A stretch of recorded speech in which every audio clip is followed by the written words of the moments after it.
Oh là là, le mec il est pas sérieux, il envoie 40 cartes et tout. Mais non.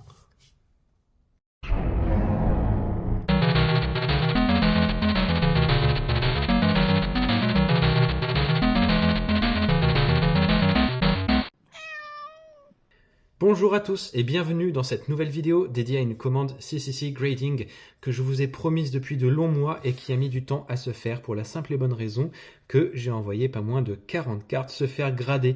Rien que du rétro datant de 2003 à 2007. Attention les yeux, il y a du très très lourd.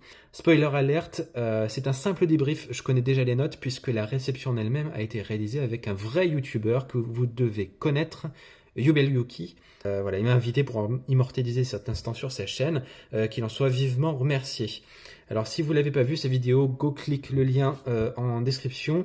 On va juste prendre le temps de voir vite fait les cartes par ordre de rareté puis de notes obtenues. Et voilà, il y a 6 rares, 11 super rares, 12 ultra rares, 2 promos prismatiques, 2 secrètes, 7 ultimate. Les notes vont de 7 à 9,5 et vous allez le voir tout de suite. Juste le temps de ranger un petit peu tout ce bazar. Allez, on est parti avec les rares, à commencer par la pire note, un 8,5, donc ce qui présage quelque chose de très bon quand même. Voilà, le soldat géant de pierre, LDDF, première édition. Très très content de l'avoir celle-ci, on l'a joué en triplette au tout départ en fait, dans les tout premiers decks Yu-Gi-Oh! Parce qu'il avait des stats de folie. Deuxième note, on passe directement à du mint avec Rat Géant en première édition du Maître des Magies 2003 encore. Donc là, pas loin quand même d'avoir un bon petit 9,5. Bon, vous verrez que ça ne sera pas la seule dans ce cas. Hein. Un petit demi-point sur une note subgrade, ça fait quand même beaucoup de différence. Mais très content de l'avoir en mint. De même que une autre carte rare de Maître des Magies, la Cyberjar. Vous voyez là, c'est vraiment le centrage qui me met dedans. C'est vraiment très très dommage, mais sinon c'est quand même une belle pièce. Là encore, pas besoin de l'avoir en ultimate, j'aime la rareté originale. Voilà, maintenant on va passer ensuite à Tsukuyomi, carte de la crise des ténèbres de 2007. Voilà, donc là très heureux, je ne pensais pas avoir cette note là. Tsukuyomi qui est un grand staple du format GOAT évidemment. On poursuit avec cette fois-ci du 9,5. Ça y est, on passe vraiment à du 9 sortie de booster là. Hein. Quand on est vraiment dans le 9,5, on est vraiment comme si on sortait la carte de booster.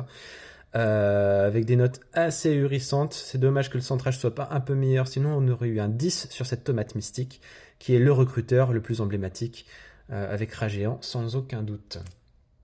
Et on finit cette suite de rares avec le pot de cupidité. Incroyable, 9,5, 9 sorties de booster, ça c'est complètement fou les gars. Pour que ceux qui ne le savent pas, c'est sorti dans Maître des Magies et non pas la légende du dragon blanc aux yeux bleus. Il y avait un petit retard à rattraper et ça avait été rattrapé en partie sur le Maître des Magies.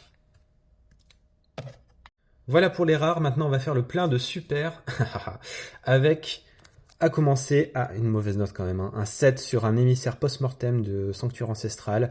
10 côté, 10 en coin, mais malheureusement une note de surface qui est vraiment pas assez bonne, notamment à cause du dos, donc là on le verra pas. Dommage, après c'est une petite carte qui est pas très très connue, mais il y a des decks GOAT qui fonctionnent autour de cette carte. Vous chercherez Emissary Aggro, ou alors les decks Exodia jouables en GOAT.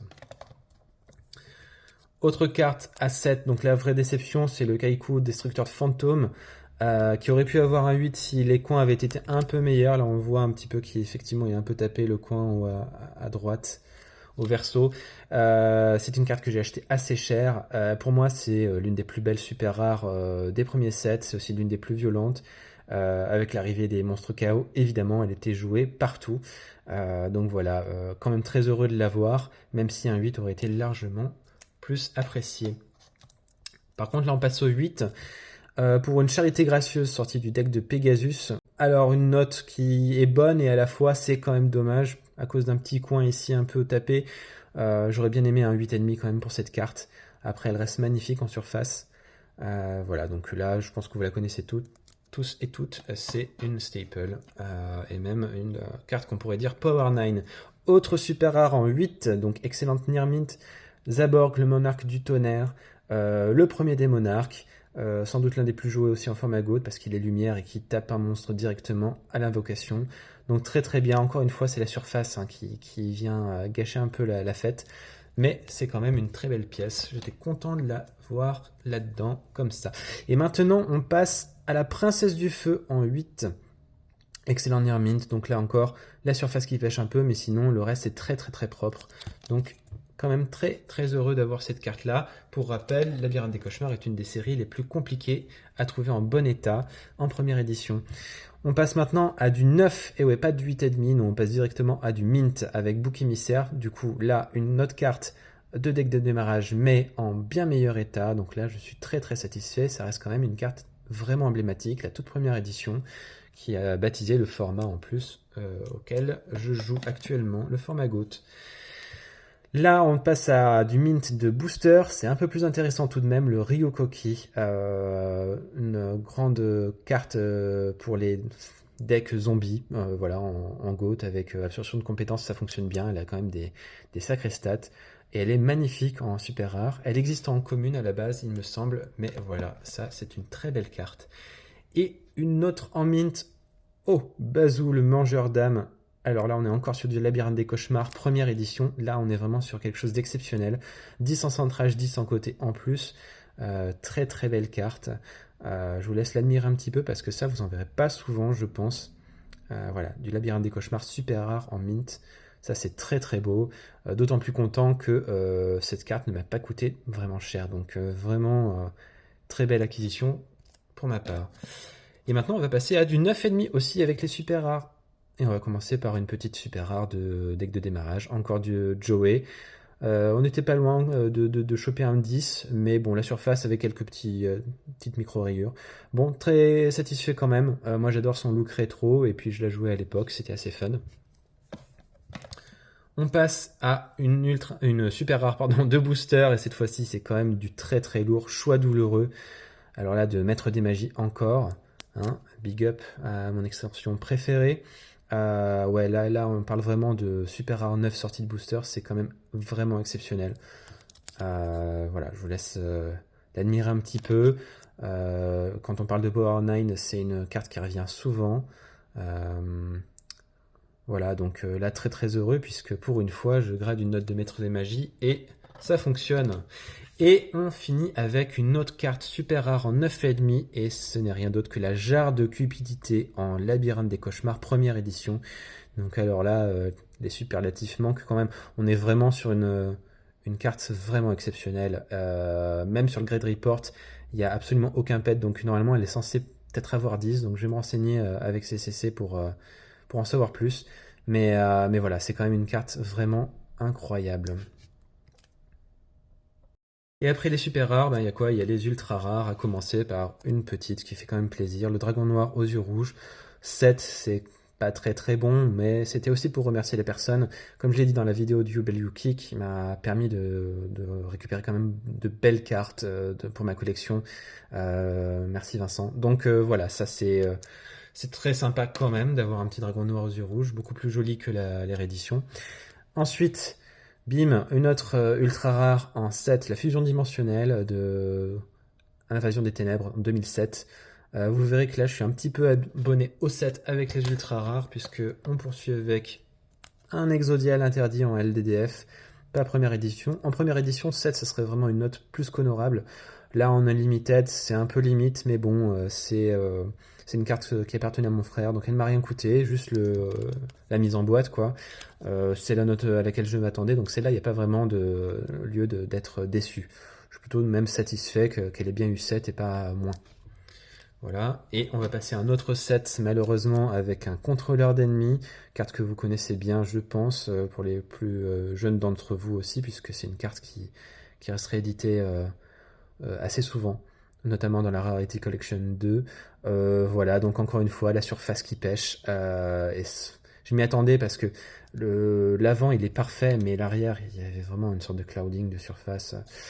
Bon, dommage. La vraie déception, c'est celle qui arrive ici, c'est le changement de cœur en Metal Raiders première édition.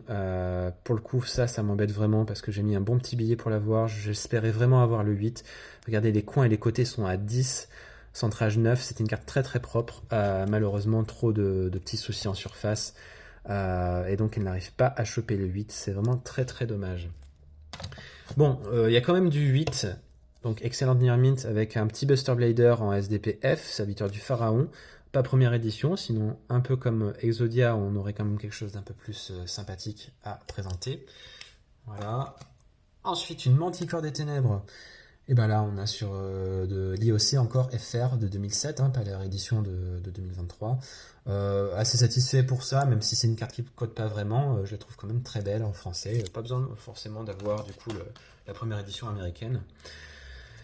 Ensuite, Golem de lave, cette fois-ci en révélation, sombre révélation, volume 1, donc de 2005. La première édition française hein, de Golem de lave en ultra rare. Donc là, quand même assez content. Ça reste une carte de booster qui n'est pas forcément très facile à trouver dans cet état-là. Donc plutôt sympathique, ma foi. Et puis, toujours joué en format moderne.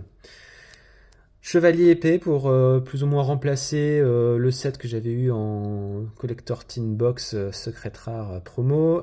Celle-là, c'est donc l'ultra rare de La Jeunesse Ténébreuse 2. Je trouve que vraiment, il envoie assez du pâté aussi en ultra rare. C'est quand même très très beau. Donc voilà, un grand favori des decks guerriers en GOAT évidemment. Et enfin, une carte un peu plus emblématique quand même, on a un magicien sombre du chaos en excellente Near Mint. On remarque encore une fois, on n'est pas tombé très très loin du Near Mint à cause de la note de côté et de coin. 8 et 8, c'est ça qui nous met un peu dans l'os, quoi. C'est vraiment dommage parce que 8,5 en surface, voilà, ça méritait limite mieux, mais bon, quand même très satisfait. Vous verrez que c'est pas fini au niveau de Invasion des Ténèbres de 2007. Quand même, on a deux très belles cartes ultra rares. En voici une, Lily Fée des Piqûres. Lily Fée des Piqûres en Jeunesse Ténébreuse également, la première version française d'une carte qui est normalement secrète rare LOD aux États-Unis. Voilà, comment pas tomber amoureux de cette carte, elle est vraiment vraiment superbe. Là, c'est une des grandes satisfactions quand même. Avec toutes les ultra rares que j'ai envoyées, ça fait du bien d'avoir quand même une carte ou deux en mint. Et la deuxième en mint, c'est quand même pas n'importe qui non plus, puisque c'est le BLS de Invasion des Ténèbres de 2007. Voilà, donc là encore une très très belle carte. Je vous en dis pas plus, je pense que vous la connaissez tous et toutes. Et on continue avec deux cartes promo. La première, ce sera Parfum Anti-Magie. Une carte qui était très peu jouée à l'époque, mais qui a pris du galon au fil des années. Dommage pour le 8,5, c'est encore la surface qui pêche un petit peu, le dos, en fait, il y a une petite rayure en fait ou deux. Mais ça reste quand même très très sympathique de la voir comme ça. Une carte de 2003, hein, tout de même. Je sais pas si c'est 2004 en français ou si c'est vraiment 2003. Des fois, si, ils utilisent la date américaine, faudrait vérifier ça.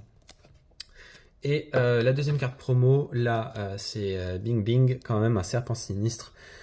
9 mint, ça fait vraiment très très plaisir, étant donné que c'est quand même une carte qui est très très très jouée en format GOAT. Je sais pas si c'est encore un peu joué de nos jours, je ne pense pas. Mais vraiment, ça c'est une très très belle carte. Et maintenant, on va avoir deux secrets rares. Et alors là, attention, je voudrais attirer votre attention tout de suite. Concentrez-vous, parce que ce sont deux grosses secrets rares tout de même. On commence avec un truc assez exceptionnel, malgré la note. C'est un cylindre magique. 8 excellent near mint, 9 en centrage, en côté, en coin, juste la surface à 7. Honnêtement, elle aurait même pu avoir un petit 8, je pense. Mais vous vous souvenez, j'avais acheté la version Unlimited en 8,5 déjà gradé. Je ne pensais vraiment pas l'avoir celle-ci, donc c'est un grand bonheur pour moi d'avoir trouvé celle-ci. En plus à un prix qui n'était pas honteux. Donc vraiment voilà, là c'est une pièce vraiment exceptionnelle. Et autre pièce assez exceptionnelle, c'est la deuxième secrète rare, le dragon empereur du chaos, émissaire de l'achèvement, la dernière carte de l'invasion des ténèbres de 2007 que j'ai fait grader, et du 8,5 c'est quand même très très propre, voilà, c'est très très beau. 8 en surface, encore une fois, bon, c'était un peu attendu tout de même, j'aurais bien aimé avoir un petit 8,5, je vous le cache pas. Et pour finir, si vous avez bien suivi, il nous reste 7 Ultimate rares à découvrir ensemble, ou à redécouvrir. Hop, à commencer par un Mobius 7, donc la petite déception quand même. J'aurais espéré avoir un 7 en surface pour avoir un 8 au total, mais c'est vraiment le dos, la surface avant est magnifique, mais c'est le dos qui est constellé de petits défauts, de petites rayures, micro-rayures, etc. C'est vraiment dommage, mais 7 ça reste vraiment acceptable pour ma collection, je suis quand même assez content de l'avoir. Ensuite, on passe à du 8 avec Dekoichi, la locomotive de guerre enchantée, et le coup du marteau. Donc coup du marteau, pas forcément une grosse carte, assez méconnue. De l'autre côté, on a quand même Dekoichi qui est beaucoup plus joué en format GOAT, un peu plus emblématique quand même de certains duellistes en fait. Voilà, donc quand même plutôt content pour ces deux-là. Et là maintenant, il nous reste 4 cartes absolument dingo, à commencer par un Cyberdragon en 8, voilà. Je pose ça là, hein, c'est quand même très très beau, cette carte est tellement rare, dans un bon état, ça fait vraiment plaisir de la voir comme ça. C'est la seule qui est hors format GOAT de tout ce que je vous propose. Elle est plutôt format Edison, mais c'est une carte que j'avais à l'époque et ça fait partie des cartes que j'avais revendues en 2008 et donc d'en avoir retrouvé un exemplaire en très très bon état, ça fait vraiment plaisir. Et on passe directement à du 9 après, avec Vortex Foudroyant. Une sorte de mini Raigeki, on va dire, qui a une print line devant. Je pense que c'est aussi pour ça que la surface est à 8,5. Là, il y a un petit défaut d'usine au niveau de la découpe, mais qui n'a pas été vraiment trop répercuté sur la note. Donc on est vraiment sur du 9, quasiment sorti de booster, hein, on va dire. Voilà, donc c'est très très beau, une très belle ultimate. On a une deuxième ultimate qui est complètement dingue en 9 mint, c'est Phénix Sacré de Nephthys. Ça se trouve assez facilement finalement, les Phoenix en excellent état. C'est la quatrième carte de ce genre à obtenir un 9. Donc voilà, ça se trouve assez facilement en super état, mais quand même obtenir un 9, c'est pas donné d'avance. Hein, voilà. Donc une très belle carte. Phoenix Sacré de Nephthys, le dernier boss monster de cette réception. Et pour moi, la plus belle ultimate que j'ai reçue, c'est celle-ci. Attention les yeux, c'est le contrôle cérébral du millénaire perdu 2005. Là aussi mint. On n'est pas passé loin d'avoir mieux quand même. Il y a vraiment très peu de défauts sur cette carte. J'espérais un 9,5, mais avoir un 9, c'est quand même assez incroyable. Une carte tellement difficile à trouver. Et puis franchement... ça fait partie d'une extension qui est vraiment pas terrible du tout. Sur 300 cartes, j'ai une liste de 300 cartes maintenant pour ma collection, il n'y en a que 3 qui viennent du millénaire perdu. Il y a cette carte-là, Contrôle Cérébral, il y a le Dragon Mega Rock, que j'ai déjà en Ultimate en Unlimited, et puis il y a le Wombat Death. Voilà. C'est les 3 seuls qui valent vraiment le coup de toute cette édition. Voilà. Et bien c'est tout pour aujourd'hui déjà, je vous remercie beaucoup d'avoir regardé cette vidéo. Comme vous voyez, j'avais fait un petit effort au niveau setup avec Maître des Magies, Labyrinthe des Cauchemars, Invasion des Ténèbres, des displays vides évidemment en décor. Je vous donne rendez-vous pour une autre fois. Il y aura sans doute moins de cartes que tout ce que vous voyez là-dedans. Hein. C'est vrai que c'était quand même assez exceptionnel comme envoi. Je remercie encore Yubelyuki d'avoir fait une vidéo un peu plus sympathique que ce que je fais dans mon coin sur cette chaîne. Voilà, je vous dis à bientôt. Il y aura une petite réception suivie d'un bilan pour précéder la pause estivale. Je vous dis à très bientôt et prenez bien soin de vous.